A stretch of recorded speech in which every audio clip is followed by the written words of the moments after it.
शक्ती प्रदर्शनात वंचितांची दमदार एंट्री, विधान परिषदेसाठी निलेश विश्वकर्मा यांचा उमेदवारी अर्ज दाखल। राज्यातील विधान परिषद निवडणुकीच्या पार्श्वभूमीवर राजकीय घडामोडींना वेग आला असताना वंचित बहुजन आघाडीनेही निवडणूक मैदानात दमदार उपस्थिती नोंदवली आहे।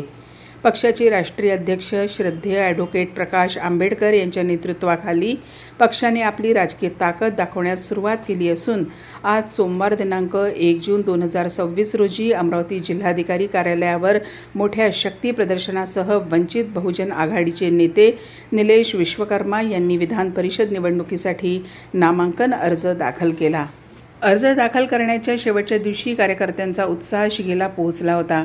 घोषणाबाजी, पक्षाचे झेंडे आणि मोठ्या संख्येने उपस्थित कार्यकर्त्यांच्या साक्षीने जिल्हाधिकारी कार्यालय परिसर वंचितमय झाल्याचे चित्र पाहायला मिळाले। या शक्ती प्रदर्शनातून आगामी निवडणुकीत पक्ष गंभीरपणे लढणार असल्याचा स्पष्ट संदेश देण्यात आला। विधान परिषद निवडणुकांसाठी उमेदवारी अर्ज दाखल करण्याची प्रक्रिया अंतिम टप्प्यात असताना विविध राजकीय पक्षांकडून हालचालींना वेग आला आहे। अशा परिस्थितीत वंचित बहुजन आघाडीने सामाजिक न्याय, बहुजन समाजाचे प्रतिनिधित्व आणि स्थानिक प्रश्नांना केंद्रस्थानी ठेवून निवडणूक लढवण्याचा निर्धार व्यक्त केला आहे। पक्षाच्या पदाधिकाऱ्यांनी सांगितले की राज्यातील वंचित, शोषित आणि बहुजन घटकांच्या प्रश्नांना विधान परिषदेत प्रभावी आवाज मिळावा यासाठी ही उमेदवारी महत्त्वाची ठरणार आहे। आगामी काळात मतदारांपर्यंत पक्षाची भूमिका अधिक प्रभावीपणे पोहोचवण्यासाठी व्यापक जनसंपर्क मोहीम राबवण्यात येणार असल्याचा विश्वासही त्यांनी व्यक्त केला। यावेळी प्रतिक्रिया देताना निलेश विश्वकर्मा म्हणाले, वंचित बहुजन आघाडी ही केवळ निवडणूक लढवण्यासाठी नाही तर बहुजन समाजाच्या हक्कांसाठी आणि सामाजिक न्यायासाठी संघर्ष करणारी चळवळ आहे। विधान परिषदेत सर्वसामान्यांचा आवाज बुलंद करण्यासाठी आम्ही ही निवडणूक पूर्ण ताकदीने लढवत आहोत। राज्यातील जनतेचा आणि मतदारांचा आम्हाला निश्चितच सकारात्मक प्रतिसाद मिळेल असा विश्वास आहे। वंचित बहुजन आघाडीच्या या शक्ती प्रदर्शनामुळे विधान परिषद निवडणुकीच्या राजकीय समीकरणांकडे आता सर्वांचे लक्ष लागले आहे। या संदर्भात आमच्या प्रतिनिधींशी बोलताना निलेश विश्वकर्मा म्हणाले, स्थानिक स्वराज्य संस्था ही निवडणूक नगरसेवकातून प्रतिनिधी निवडला गेला पाहिजे, पण मागील अनेक वर्षापासून नगरसेवक हा कोणी इथपर्यंत प्रयत्न करत नव्हता की आपण ही विधानसभा लढू शकतो का। त्या अनुषंगाने अनेक नगरसेवकांनी जेव्हा फोन केले की आपण हा निवडणूक लढली पाहिजे, तर निश्चितच स्थानिक स्वराज्य संस्थेच्या ज्या समस्या आहेत वर्षानुवर्ष नगरसेवकांच्या त्या तशाच आहेत। त्याच्यावर कोणीच भाष्य करते की त्यावर लक्ष देत नाही। मोठ्या मोठ्या गाड्याने उभे राहणे आणि मग 5-7 वर्ष नगरसेवकांच्या स्थानिक समस्या आहेत त्या स्थानिक स्वराज्य निवडणुकीत कोणाचं लक्ष नव्हतं, म्हणून ही गोष्ट आम्ही ओळखली आणि त्यानंतर आम्ही सध्या बाळासाहेब आंबेडकरांना विनंती केली की पक्षाने ही निवडणूक लढली पाहिजे।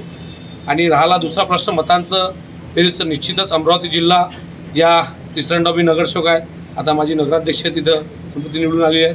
पक्षाचे अनेक सहकारी आहेत, समविचारी पक्ष अनेक आहेत आणि कुठंतरी हा पर्याय देण्याचा आमचा प्रयत्न आहे। ही लढाई कशी होणार? धनशक्ती विरुद्ध जनशक्ती अशी बोलल्या जात आहे।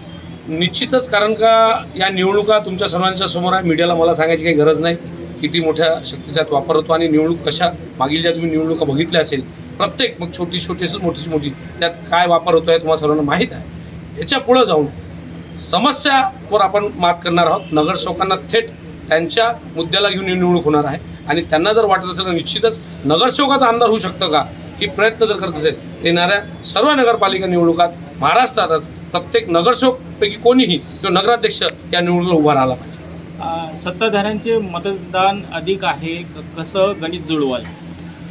शेवटी मतांची जी बेरीज वजा बाकी आहे ही त्या वेळेनुसार असते, त्या नगरपालिका क्षेत्रातील कामानुसार असते आणि जेव्हा या निवडणुकीचा विचार केला जाईल तर निश्चितच त्या दिशेने आम्ही राहू।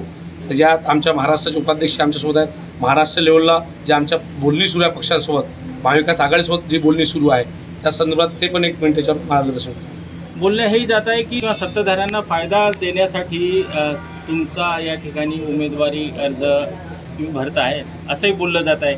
निश्चितच सातत्यानं एक मन आहे, गरीब की जोरी मोहल्लो की भाभी, अशी ही मन आम्ही ऐकून आहोत आणि वंचित जेव्हा निवडणुकीत येते हे बी टीम, सी टीम, ए टीम आणि याच निवडणुकीत जिथं आपण बोलतो आहे इथे काँग्रेसने माधव घोडिया म्हणून उमेदवार दिला होता आणि हा आता दुसरा माधव घोडिया आणला। हे आम्ही बोलत नाही आहे, मीडिया बोलते, काँग्रेसचा कार्यकर्ता बोलतो आहे। बिचारा कार्यकर्ता बेलोडी वाटून रस्त्यावर आंदोलन करून आला आणि निवडणुकीत त्यालाच माहीत नाही आपण कुठं काय नेते कुठं आहे. आणि या निवडणुकीत नगरसेवकाचा विचार केलाच जात नाही. त्या मतदारसंघाचा आमदाराचा विचार केला जातो. आमदार मग ठरवून सांगते, बघण्यासारखं ते बांधून देते. आणि असं झालं नाही पाहिजे म्हणून निवडणुकीत काहीतरी पारदर्शक आणण्याचा आमचा प्रयत्न आहे.